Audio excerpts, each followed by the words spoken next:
কি অবস্থা আপনাকে? খাওয়া দাওয়া করছেন? খাওয়ান তো দিছি সামনে তেমনি করে দিছে।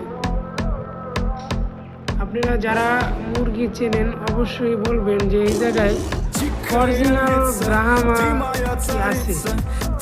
আমার কাছে মনে হয় না যে এই জায়গায় তিনজন মুরগি আছে অরিজিনাল ব্রাহ্মা। আর একটা মুরগি আছে এই পাশে, এটা মনে হয় না যে ব্রাহ্মা।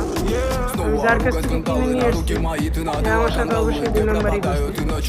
সে বলছে যে এগুলা ব্রাহ্মা, যেগুলো বাচ্চা কিনে নিয়ে এসেছি। এখন আলহামদুলিল্লাহ 2 মাস হয়ে গেছে, এরকম সাইজ হয়েছে। আমার কাছে মনে হয় না যে এটা অরিজিনাল। একটা ভাবে মনে হয়, তাও মাঝে মধ্যে মনে হয় না যে অরিজিনাল ব্রাহ্মা।